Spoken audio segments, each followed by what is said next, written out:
우리 하나님의 말씀 함께 보겠습니다. 하나님의 말씀은 누가복음 1장 23절에서 25절까지의 말씀입니다. 누가복음 1장 23절에서 25절 말씀 우리가 함께 한번 합독해 보겠습니다. 그 직무의 날이 다 되매 집으로 돌아가니라. 이후에 그의 아내 엘리사벳이 잉태하고 5달 동안 숨어 있으며 이르되 주께서 나를 돌보시는 날에 사람들 앞에서 내 부끄러움을 없게 하시려고 이렇게 행하심이라 하더라. 아멘. 저는 오늘 이 누가복음 1장 23절에서 25절의 말씀을 가지고 이제 오늘부터 시작해서 12월 달에 이제 예배가 시작이 되었습니다.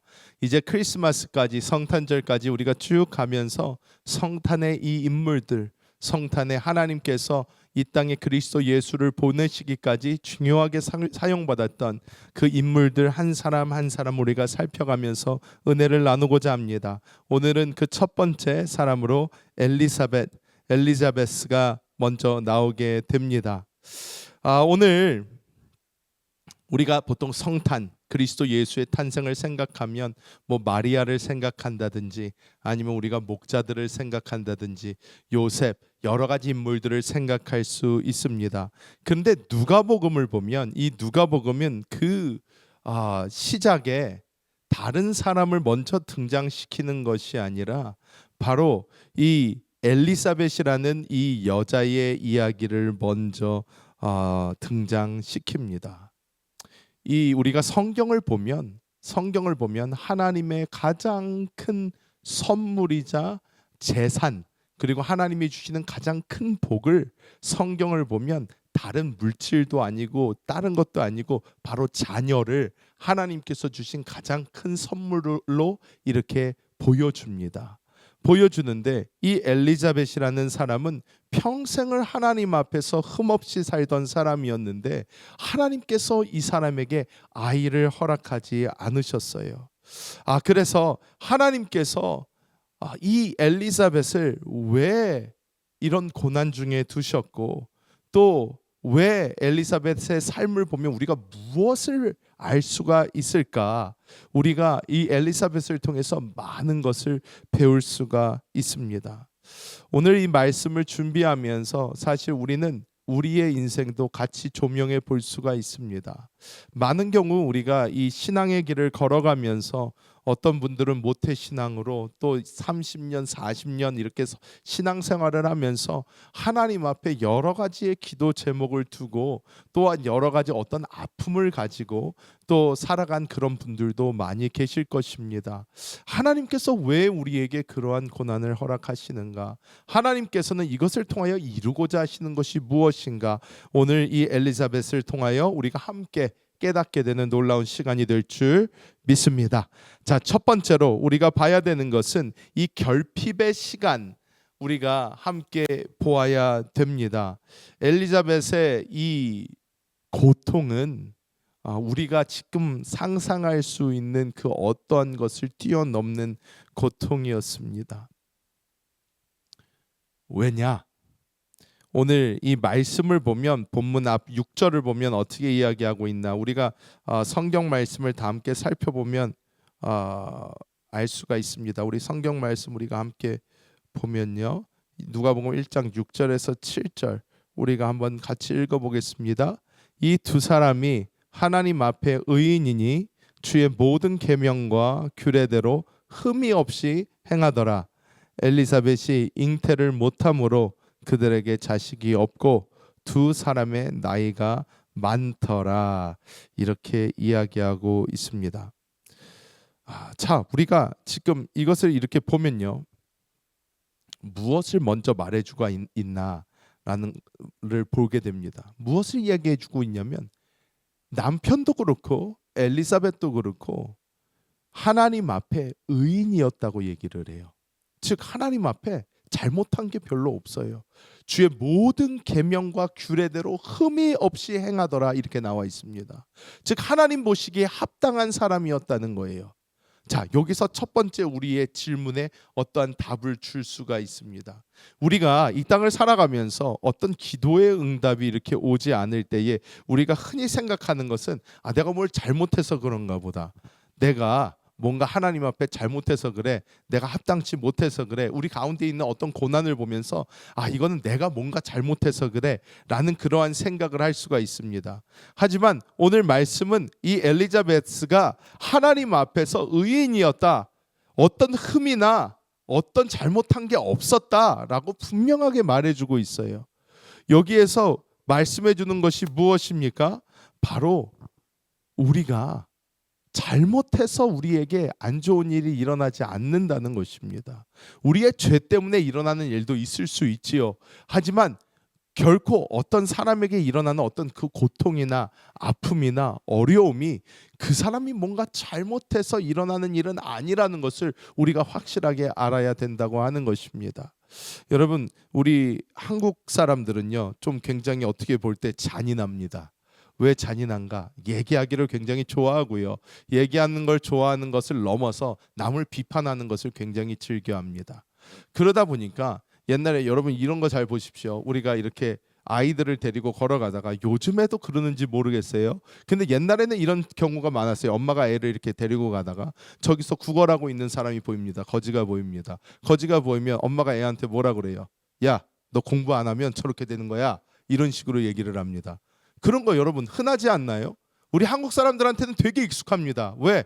엄마 아빠 시대에 그것이 굉장히 흔하게 남을 비판하고 그 남이 어떠한 상황을 겪었는지 뭐 때문에 그러는지 몰라요. 어떤 일이 그 사람의 삶 가운데 있었는지 전혀 알지 못합니다. 하지만 아이들한테도 너무 쉽게 얘기를 합니다. 너 공부 안 하면 저렇게 된다. 너 뭐 안 하면 저렇게 된다. 이렇게 쉽게 얘기를 하는 거예요. 그런데 이 엘리사벳 같은 경우 어떻습니까? 하나님 앞에 흠없는 삶을 살았단 말이에요. 하나님께 충성하면서 살았단 말입니다. 근데 이 사람에게 애가 없었어요. 여자에게 아이를 낳지 못하는 그 고통, 특히나 그 시대의 사람들에게는 이것은 저주나 다름이 없습니다. 여러분 어땠을까요? 사람들이 이 엘리자벳과 이 남편을 보면서, 남편 제사장을 보면서 멀쩡하게 생긴 저 집, 겉으로 볼 때는 하나님 앞에 정말 열심히 하는 것 같고 잘하는 것 같고 기도도 뭐 많이 하는 것 같고 하지만 저 사람들이 똑바로 산다면 왜 하나님이 저 집에 자식을 주지 않겠어? 이런 말이 그 당시에도 공공연히 돌아다녔다는 것입니다. 그래서 이 엘리자베스 같은 경우는 말한 것이 무엇이냐면 수치, 부끄러움, 이런 것을 이 엘리자벳은 깊이 느끼고 있었다는 거예요. 오늘 우리가 함께 보면 누가복음 1장 25절의 말씀을 보면 어떻게 말씀합니까? 우리 함께 읽어볼까요? 주께서 나를 돌보시는 날에 사람들 앞에서 내 부끄러움을 없게 하시려고 이렇게 행하심이라 하더라. 이렇게 말씀하고 있습니다. 나의 부끄러움이라는 단어를 여기 이렇게 썼어요.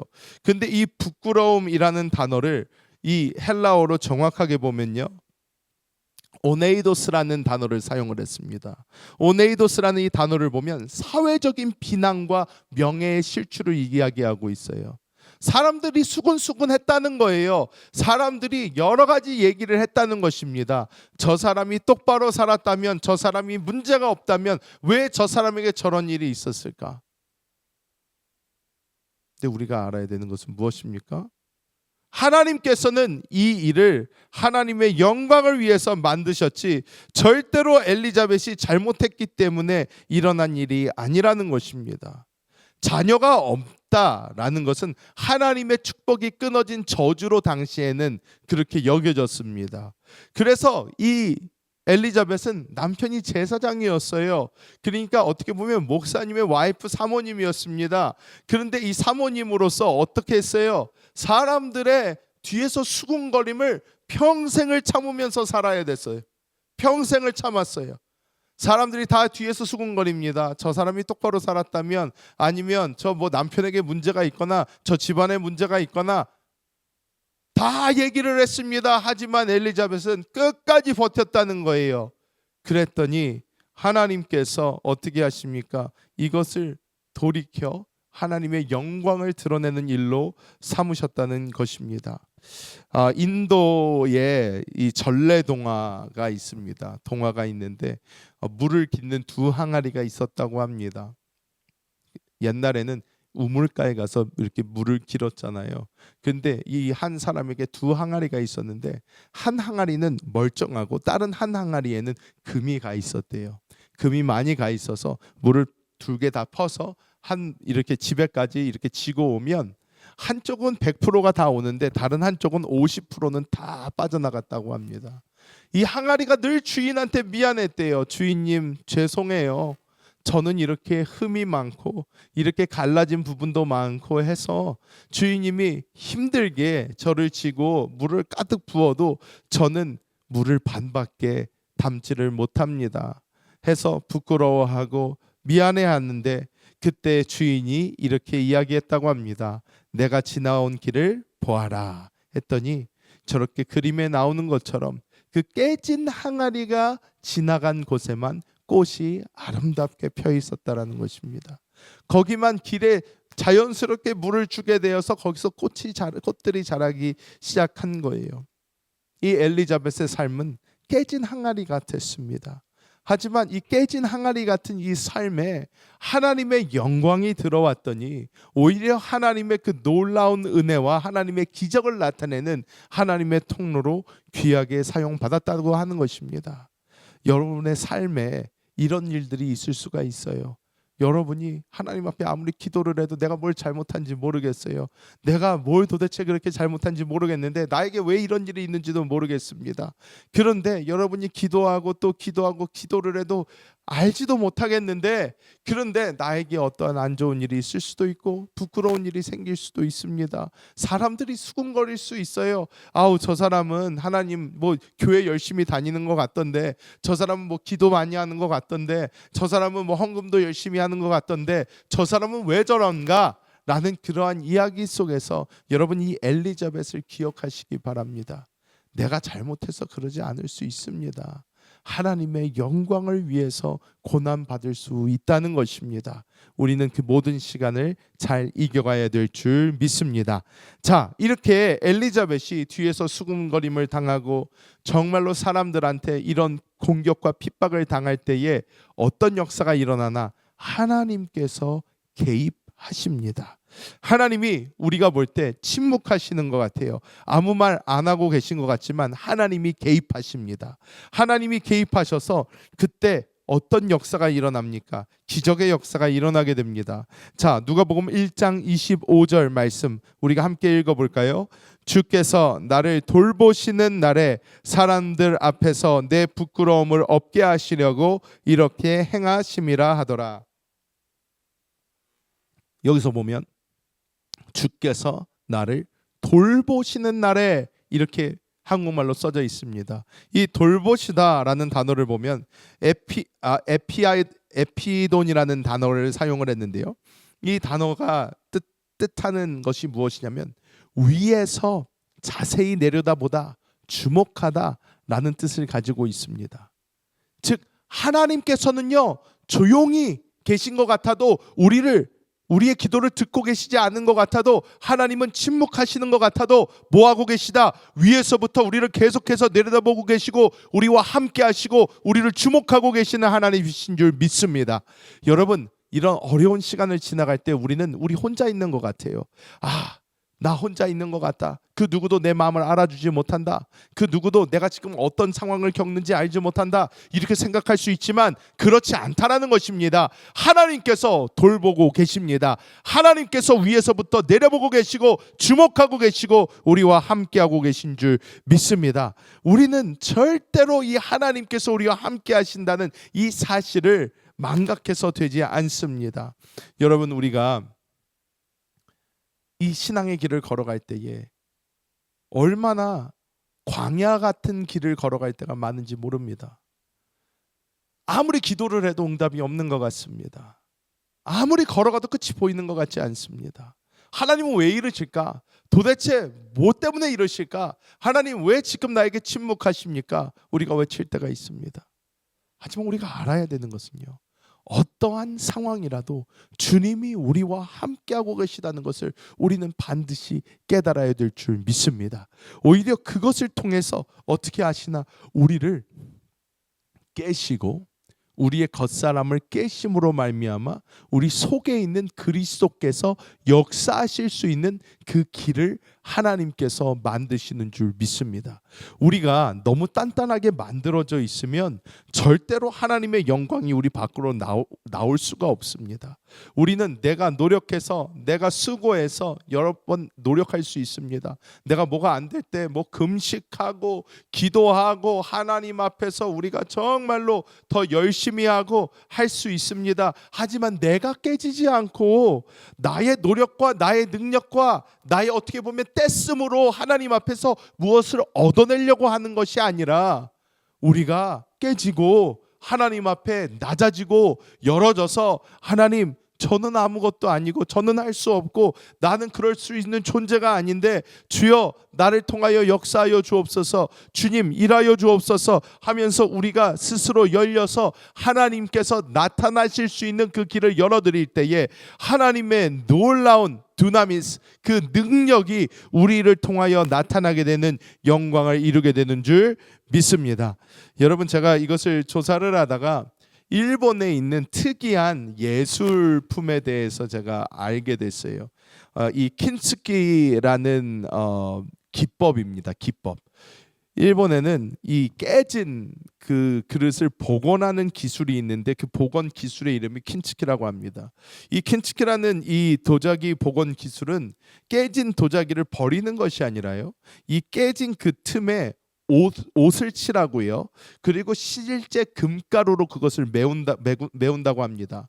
그래서 이 깨진 도자기 그 틈마다 이 옷과 금가루가 더하여져서 저렇게 우리가 이렇게 볼 때 그냥 작품보다도 훨씬 더 뭔가 더 아름답고 더 깨진 것이 복원되면서 나타나는 또 놀라운 그런 아름다움이 여기에 더해져서 더 비싼 가치를 지닌 예술품으로 재탄생되게 된다는 것입니다.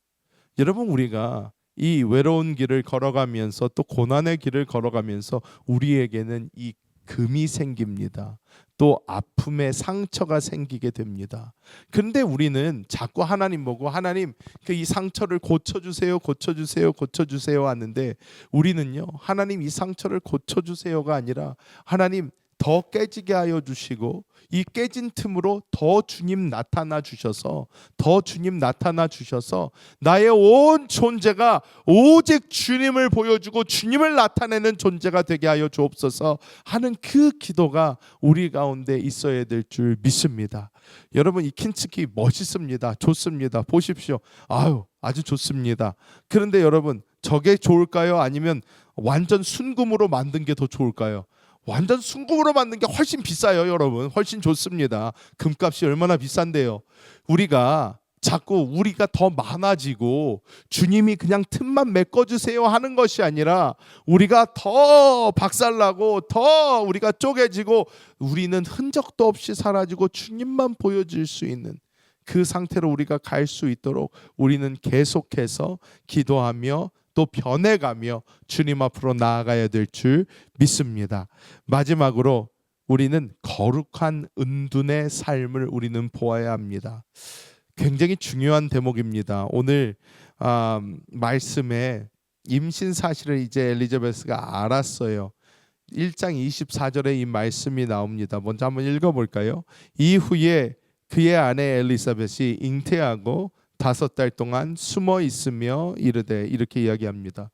자, 여러분, 엘리자벳이요, 임신 사실을 알았어요. 사실 그때 이 사람들은요, 임신 가능성이 제로랑 마찬가지, 즉 아브라함과 사라 같은 상태였어요. 포기한 상태였습니다. 그런데 이 남편이 성막에 들어갔다가, 제가 남편 이야기를 더 자세하게 안 하는 거는 저희가 이 나눌 또 사람 중에 하나예요. 제가 그 설교 따로 할 겁니다. 그래서 얘기를 많이 안 하는데, 남편이 들어갔다가 하나님의 천사로부터 메시지를 받았어요. 아내가 임신할 거라는 거예요. 근데 엘리자벳이 이것을 알고 자기가 잉태한 것을 깨달은 후에 엘리자벳은, 여러분 어떻겠습니까? 여러분 같으면 어떻겠습니까? 내가 고민하고 내가 수치스럽게 생각하던 어떤 것이 있는데 이것이 해결이 됐어요.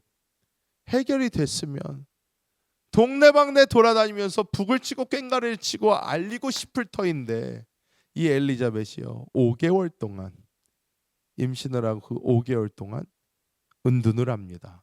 숨어서 있습니다. 자, 오늘날에 이 의료 그것으로 볼 때는 여러분 어떻습니까? 아주 잘한 일이에요. 아주 잘한 일이에요. 왜 그렇습니까? 원래 임신하면 처음에 엄마들 보고 조심하라고 합니다. 조심하라고 하고 너무나 과격하게 움직이지 말고 운동 너무 심하게 하지 말고 평소에 살듯이 살되 너무 무리하지 마라. 이러한 주문들을 요즘 병원에서는 합니다. 근데 여러분 옛날에 어떻습니까? 옛날에 그런 게 어디 있습니까? 임신하고도 밖에 나가가지고 논일 하는 거예요. 밭일하고 그냥 일을 하는 것입니다. 뭐 별로 삶이 여자들이 바뀐 게 없었습니다. 요즘에서야 몸을 좀 조심하고 하죠. 옛날에는 그런 게 어디 있었습니까? 그런데 이 엘리자벳 이 시대에 하나님께서 이 엘리자벳을 강제로 5달 동안 숨기십니다. 자, 그런데 여기서 숨다라는 이 단어를 보면요, 이 헬라어로 이것은 페리크리프토라는 단어인데 이것은 완전히 감추다라는 뜻을 가지고 있어요. 왜 숨었을까요? 첫 번째로 생명을 보호하기 위한 거룩한 격리입니다. 생명을 보호하기 위해서예요. 우리가 갓 생명이 태동했을 때에 이것은 굉장히 약합니다. 하나님의 은혜를 처음 이렇게 딱 받았을 때, 우리가 은혜를 받았을 때 그것을 너무 빨리 아무런 이해 없이 하나님의 그 은혜가 깊이 우리 가운데 뿌리 내리기 전에 막 너무 말하고 다닌다면 이것은 좀 위험할 수가 있어요. 우리가 간증하지 말아야 된다는 건 아닙니다. 하지만 내가 아직 무엇을 받았는지 정확하게 알지 못할 그때에 그냥 내가 내 마음이 들떠서 내가 원하는 대로 주님의 뜻과 상관없이 내가 혼자서 막 하고 다닌다면 이것은 우리의 그 은혜의 뿌리를 더 약하게 만들 수 있다라는 것입니다. 우리가 내면 깊숙이 하나님과 동행하면서 하나님께 주신 그 은혜를 우리가 깊이 깨닫고 하나님이 나에게 주신 그 은혜가 무엇인지 알게 될 때에 그것은 더 깊숙이 우리 안에 뿌리를 내면서 놀라운 영적인 성장으로 나타나게 된다는 것입니다. 자, 여러분 5개월 동안 숨어 있으면서 할 일이 뭐가 있겠습니까? 할 일이 뭐가 있겠어요? 하나님하고 더 깊이 교제하는 거예요. 우리가 잘 압니다. 이 엘리자벳이 누구네 엄마입니까? 세례 요한 엄마예요. 세례 요한, 침례 요한 엄마입니다. 그래서 중요한 거예요. 왜? 이 세례 요한, 침례 요한이 예수님의 다시 오심을 준비하고 그 길을 연 사람이기 때문에 중요합니다. 그런데 이 세례 요한을 낳은 사람이 엘리자벳이에요. 이 엘리자벳이 뱃속에서 이 세례 요한을 잉태를 하고 5개월 동안 은둔하면서 지내는데 여러분 우리가 잘 아는 이야기 있죠. 마리아가 방문을 합니다. 마리아가 방문을 했더니 어떻게 이야기합니까? 엘리자벳이 이야기하죠.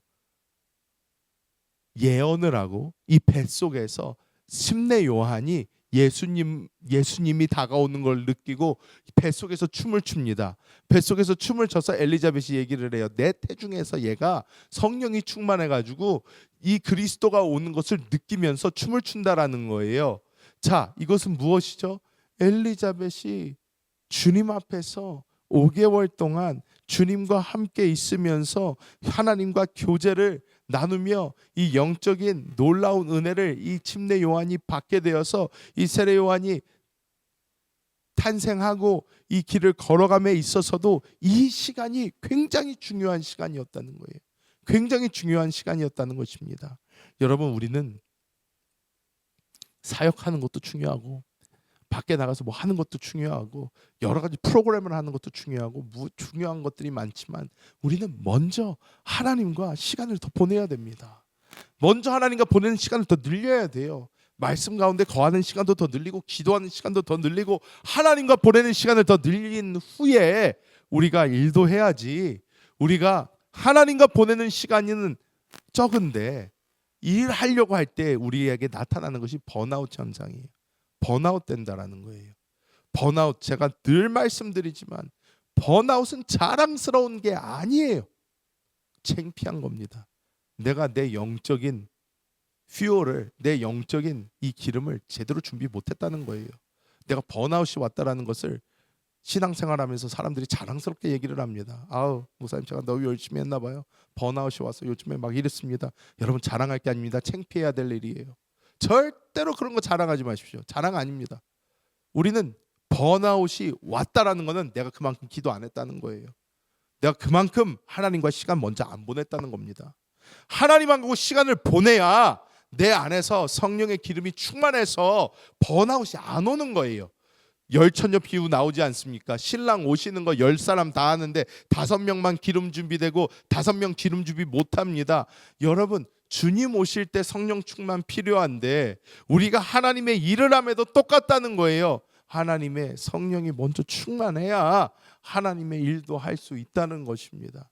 내가 나의 삶을 더 주님 앞에서 오히려 조용히 남들이 보지 않을 때, 남들이 모르는 그 시간 주님 앞에 와서 더 기도하고 말씀 가운데 거하고 하나님과의 시간을 우리가 늘려가면 늘려갈수록 우리 안에서 앞으로 전진할 수 있는 영적인 힘이 더 생기게 되는 줄 믿습니다.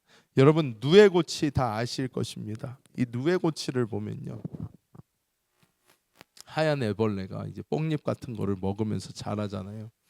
애벌레가 이제 실을 뿜어가지고 자기의 몸을 이렇게 감쌉니다. 몸을 이렇게 감싸는데요. 이 누에 상태에서 오랫동안 이게 머뭅니다. 오랫동안 머물러서 밖에서 사람들이 이렇게 보면 죽은 것 같아요. 아 이제 죽었나 보다, 끝났나 보다. 그리고 이 누에 고치를 뚫고 나와서 이제 나방으로 변하는데 이 뚫고 나오는 그게요, 생각보다 되게 힘들고 어렵습니다. 그런데 우리가 아유 이거를 빠져나올 때 힘드니까 좀 도와주자 해서 칼로 그것을 찢어서 열어주거나 우리가 대신 열어주면 어떤 역사가 생기냐면 이 안에 것이요 스스로 뚫고 나오지 못하면 밖에 나와도 죽습니다. 밖에 나가도 죽어버린대요. 우리는 이 누에고치 안에 하나님이 우리를 두실 때가 있다라는 것입니다. 은혜를 받고 또 하나님께서 주시는 응답을 위해서 우리가 정말로 이 시간이 우리에게 필요할 때가 있어요. 그 시간이 우리에게 주어졌을 때에 우리가 그것을 다른 것에 에너지를 몰두하는 것이 아니라 하나님과의 더 깊은 관계를 위해서 우리가 하나님 앞에 더 낮아지고 하나님 앞에 기도하고 성령으로 충만히 이렇게 나아갈 때에 우리도 이 껍질을 깨고 날개를 가진 존재로 날아갈 수 있도록 하나님께서 이루시는 줄 믿습니다. 그래서 우리도 주님 앞에서 이 준비하는 기간, 주님 앞에서 이렇게 변화되는 기간이 분명히 필요한 줄 믿습니다. 말씀을 맺도록 하겠습니다. 첫 번째 사람, 이 엘리자벳 우리가 함께 보았습니다. 이 엘리자벳을 보면 정말 사실 교회에서 많이 하지 않는 이야기를 들려줍니다. 사실 우리가 신앙생활을 하면서 고난을 많이 겪습니다. 신앙생활을 하면 고난이 없다 이야기를 하면 거짓말입니다. 그것은 거짓말입니다. 그리고 신앙생활을 하는데 내가 예수를 더 잘 믿게 되면 더 복을 받는다? 복의 정의를 어떻게 하신지 저는 모르겠지만 신앙이 내가 더 깊어지면 깊어질수록 우리는 어떻게 보면 더 큰 고난이 우리 앞을 기다리고 있을 수도 있습니다. 왜냐? 우리는 하나님의 목적을 알아야 돼요. 하나님이 우리가 이 땅에서 우리가 뭐 많이 오래 살아야 100살 사는 건데 이 100살 살 때 잘 먹고 잘 살고 이 땅에서 행복하게 지내다가 천국 오라고 하나님이 우리에게 복 주시는 게 아니에요. 우리는 이 땅에서는 준비 기간입니다. 이 다음 시대와 영원한 시대를 위한 준비 기간이에요.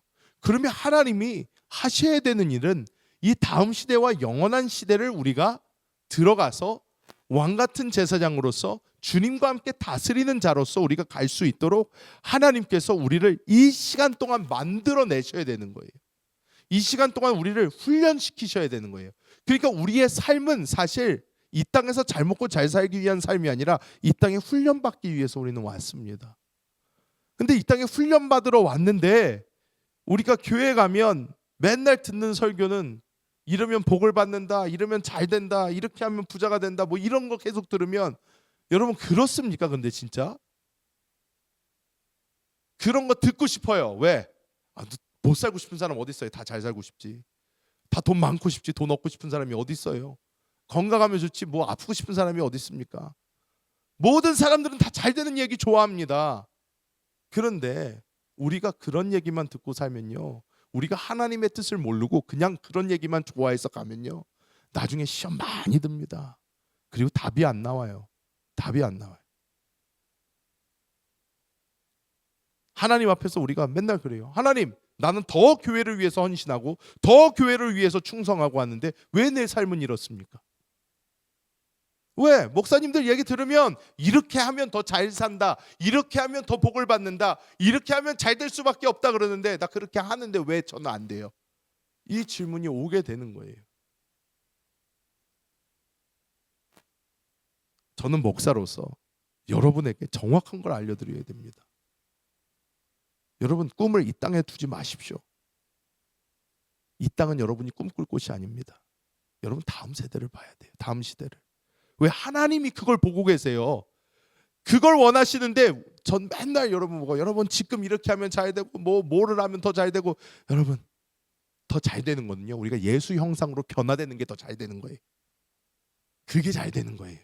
내가 이 땅에서 돈 조금 더 버는 게 잘 되는 게 아니고, 내가 어떻게 더 재산을 많이 남기는 게 잘 되는 게 아니라요, 내가 오늘보다 내일 예수님 더 닮아가고 그 날보다 다음 날 더 예수님 닮아가고 해서 내가 정말 이 땅에서 숨이 뚝 하고 끊어질 때 가장 예수 그리스도의 장성한 분량에 다다라서 내가 주님 만날 수 있다면 그게 최고의 선물이고 최고의 인생인 거예요. 여러분, 우리가 이 땅에서 뭐 대통령으로서 이름을 남기고 뭘 남기고 뭐 합니까? 죽으면 다 끝인데, 우리는 정말 이 다음 시대의 꿈을 갖지 않으면 이 땅엔 소망이 없습니다. 엘리자벳, 우리가 볼 때에 이 엘리자벳은요, 우리에게 위로를 줘요. 그래도 하나님은 역사하시고, 그래도 하나님은 하나님의 뜻을 위해서 사람을 만들어 가시고, 하나님은 또 하나님의 영광을 우리를 통해서 이루어 주신다는 거예요. 그러니까 우리는 이 땅에서 포기하지 말고 넘어지지 말고 끝까지 주님 붙잡고 나아가시기를 예수님의 이름으로 축복합니다.